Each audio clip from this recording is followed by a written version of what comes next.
इस बार राजस्थान बीजेपी सरकार के समीकरण कुछ डावाडोल हो गए थे, जिनको अब पूरा करने वाली है मंत्रिमंडल विस्तार करने के जरिए।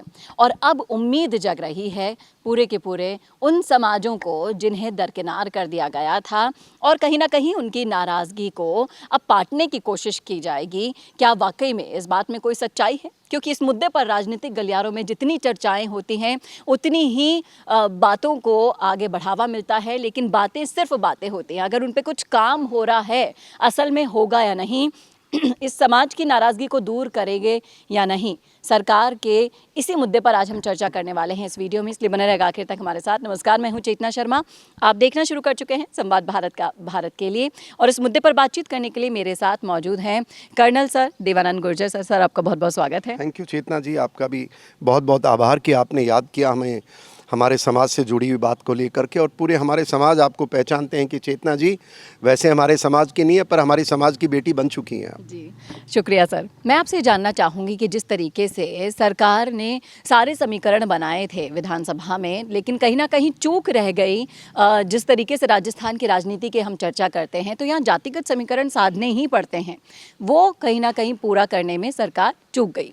अब क्या लगता है आपको कि मंत्रिमंडल विस्तार में गुर्जर समाज हो, मीणा समाज हो, इनको क्या वाकई में जगह मिल गई, या इनकी नाराज़गी को दूर करने का कोई और तरीका सरकार के पास है? देखिए, मैं इस मामले पे मेरे विचार थोड़े से अलग हैं।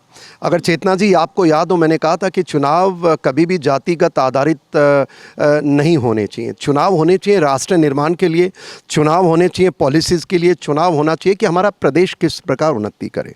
और मेरा यही आग्रह था कि जाति के आधारित हम वोट ना करके हम विचार आधारित वोट दें, पहली बात।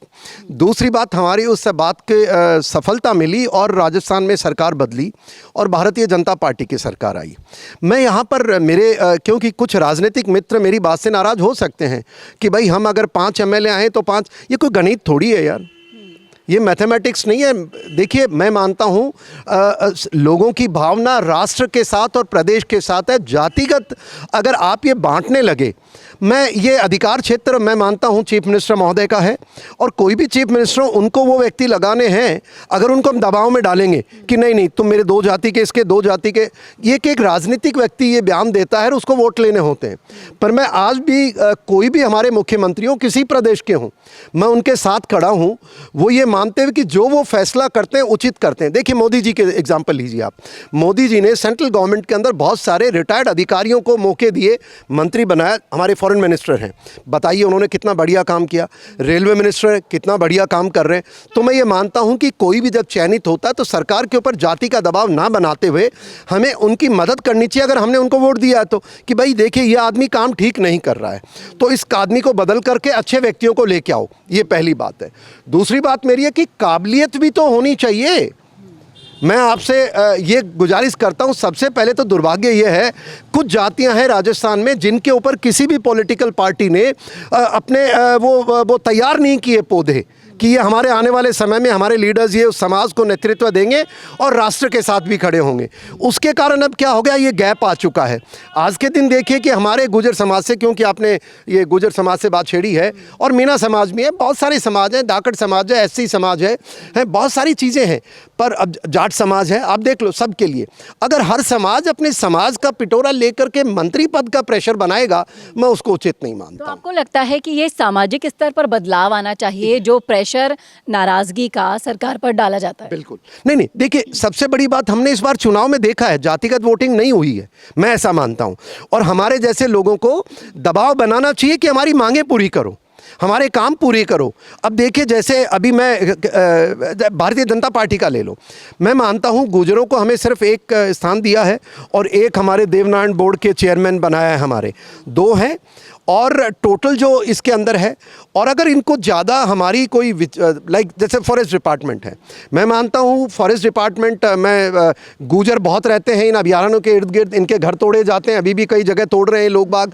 अब हमारी आवाज़ सरकार तक नहीं पहुँच पाती है, तो इसलिए उनको ऐसा थोड़ा अगर हो, उससे जुड़ी हुई बातें करो, हमारे व्यक्तियों को जो सरकार के तंत्र में उनसे जोड़ा जाए, वो एक सही कदम होगा। और यस, क्योंकि दबाव तो काम करता ही है। देखिए, जैसे पॉलिटिकल लोग हैं जो चुनाव जीत के आ गए, तो मैं मानता हूँ हर चुनाव जीतने वाला मानता है कि मैं पहली बार में प्रधानमंत्री बन जाऊं, पर ऐसा संभव नहीं है। लेकिन सर, जिस तरीके से मीणा समाज की नाराजगी को झेलना पड़ा कि रोडीलाल मीणा जी के लिए जो भी सरकार ने नेग्लेंसी दिखाई, उसकी वजह से मीणा समाज और गुर्जर समाज की भी नाराजगी झेलनी पड़ी। आपको क्या लगता है इस बात में कितनी सच्चाई है? देखिए, सामान्य जनमानस है वो इससे ऊपर उठ चुका है चेतना जी। मैं देखिए, अब ये जो मीणा समाज, हमारे इस समाजों के नाम लेकर के जब लोग राजनीति करते हैं, मुझे दुख होता है।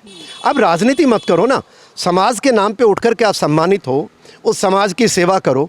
अब कहा कि नाराज़गी, देखिए राजनीतिक क्षेत्र में राजनीतिक व्यक्ति क्या करता है, अगर हर व्यक्ति कहेगा हमारे पास टोटल एमएलए कितने, 100 के आसपास, मतलब जीतने के लिए हमारे 101 चाहिए, 100 राजस्थान में। अब आप बताओ मेरे को, 200 के अंदर क्या 200 के 200 सीएम बन सकते हैं? Not possible. क्या 200 के अंदर जातिगत कोई वो आरक्षण है क्या, इस जाति के इतने जिताओ इसके, तो फिर उस जाति बेसिस पे कैसे हो सकता है?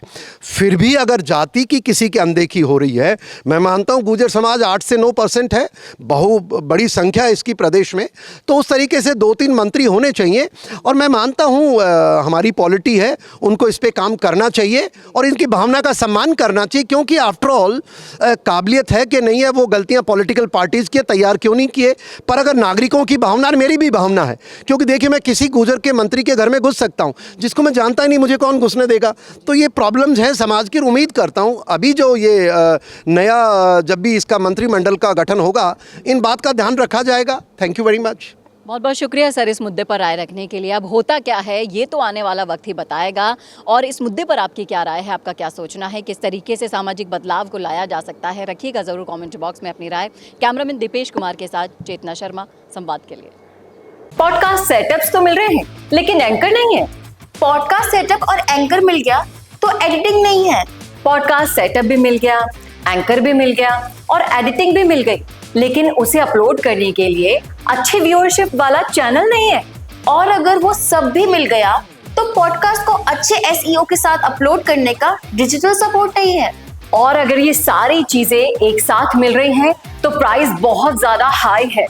तो अगर आपको ये सारी चीजें चाहिए आपके अपने जयपुर में, जो आपको पॉडकास्ट सेटअप्स, एक्सपीरियंस एंकर्स, शानदार studio, amazing editing, 6 crore plus views वाले चैनल पर अपलोडिंग, और तो और सिर्फ पॉडकास्ट ही नहीं, उसके साथ आपको मिल रही है उसी पॉडकास्ट में 5 रील्स फ्री, वो भी सिर्फ 8,000 रुपए में।